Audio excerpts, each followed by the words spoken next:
Hey, what's up, y'all? My name is Barack Little. I am a strength coach, personal trainer, as well as instructor at Show Up Fitness Internship. But most importantly, I'm here to help you pass the CSCS exam as quick as possible.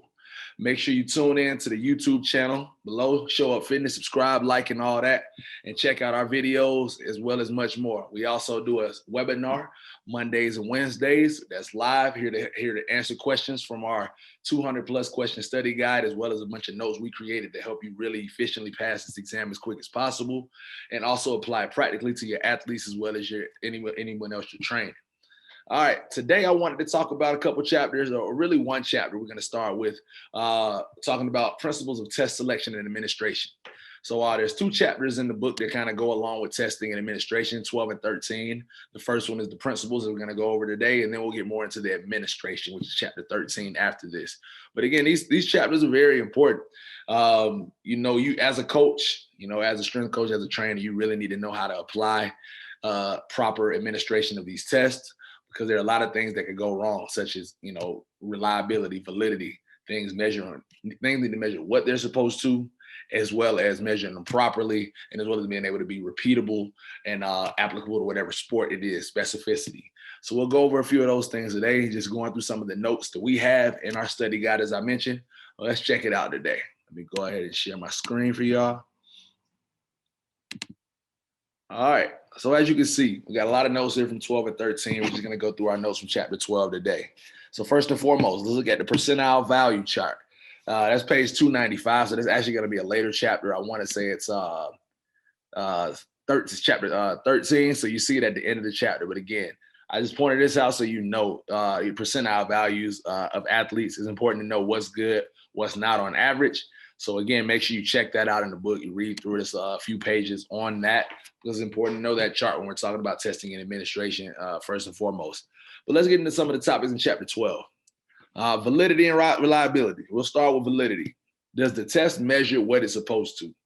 That's ultimately that is what validity is. We cannot have a test measuring something that's not supposed to, or not really being applicable to what we're trying to test. So again, at the basic level, that's going to be the construct. So that's the basic level of validity. If something doesn't have construct validity, it has no validity. If it's not measuring what it's supposed to measure, this is not a valuable test. But then we can get into the forms of validity. We have face validity first. Does it appear to measure what it's supposed to? So again, this probably sounds just like it would be, face validity, even content validity, but it doesn't actually, in nature, it doesn't actually have to measure what it's supposed to. If it has good face validity, it just has to appear that way to the athlete. So again, most times it's gonna face validity and construct validity will be the same in athletes, but in some things like psychological studies, when you don't want the person to know what it's supposed to be doing, if they're not if you're trying to get them to perform naturally or something like that. But in sports, they're typically trying to get their best score. So good face validity is important. Content validity is going to be if it consists of what they're supposed to correctly analyze and perform. So it's similar to face and construct validity, but it's actually going to be the content of it. Again, like something can have good content validity and in theory not have good face validity by nature, because the athlete can't tell what it's supposed to measure. But content validity is actually good content. If you're supposed to be measuring someone's speed, it has to be a test that accurately measures speed. Again, a 40 time is going to be a good example. That's a common test of that.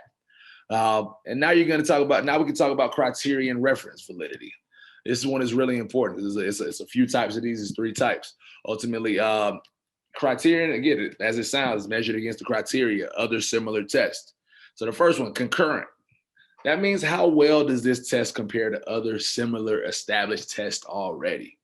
Again, if you're trying to establish a new test that measures body fat, how similar, like does it have enough correlation, statistical correlation to like the DEXA scan or hydrostatic weighing, which we know have good validity already.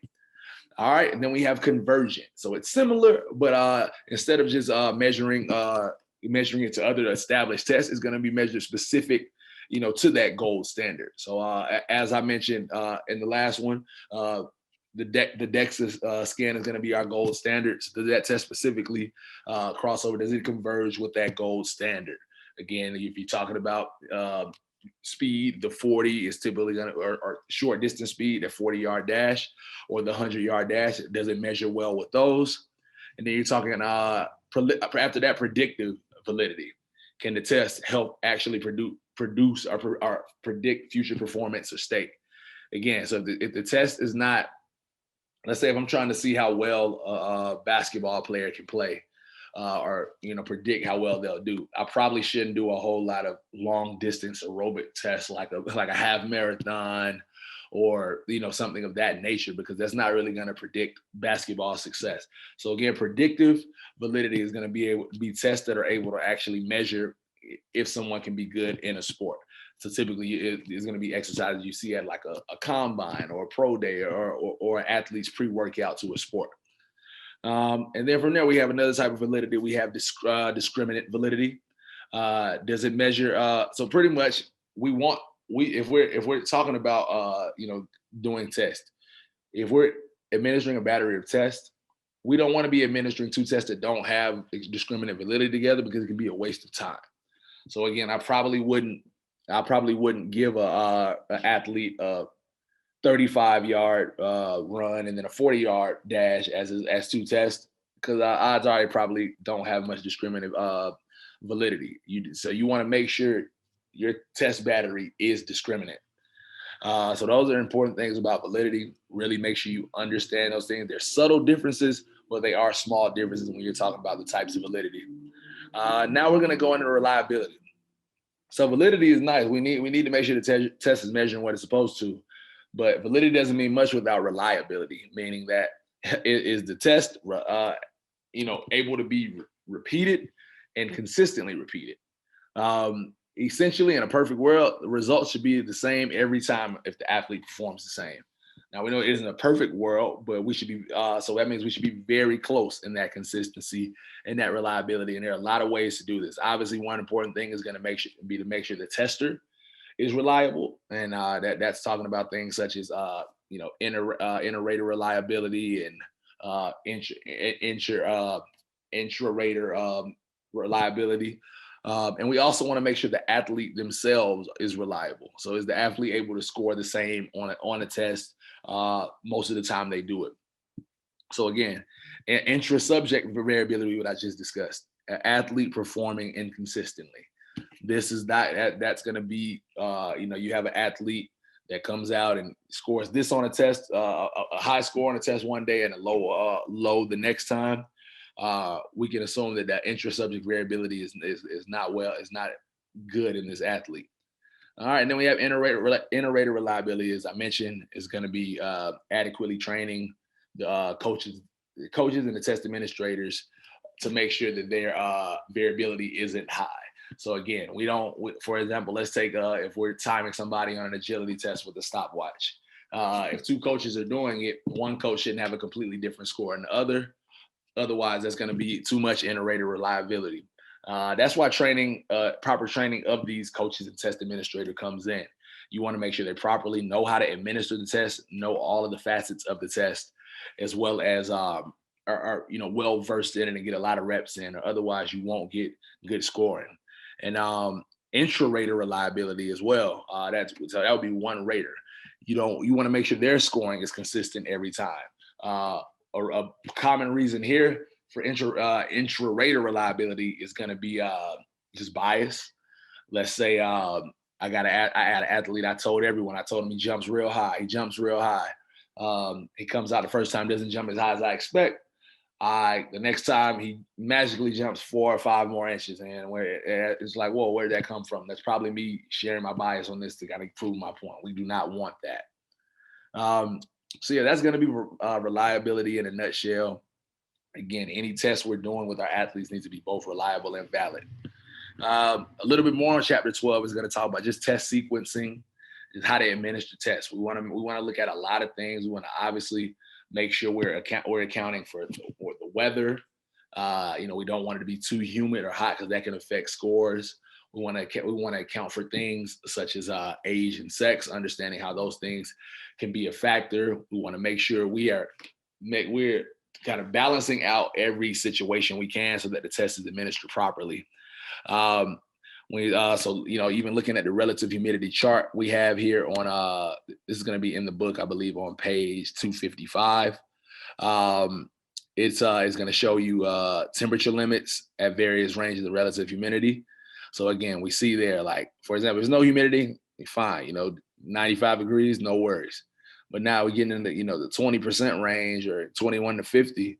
Now that weather should probably be under 85 degrees. And ultimately, if it's a lot heavy humidity, we do not want to be working in very, hot weather at all, because it can alter scores. So making sure you understand these things when we're talking about all that health and safety considerations, age and sex, as I mentioned earlier, experience and training status is another very important one. You got to understand it. Like, yeah, trained athletes are probably going to be a little more reliable in their testing. And then finally, just the sequencing. Well, as I've mentioned, one test should not affect another test. So again, that means we do not want, if something can affect the score, it probably should really affect it significantly. Even after some rest, it probably should be done on a different day. For example, if you have a bunch of speed tests on one day and then like a 300-yard shuttle left, you probably should do that on the next day. So yeah, just remember the order for these are going to be non-fatiguing test first.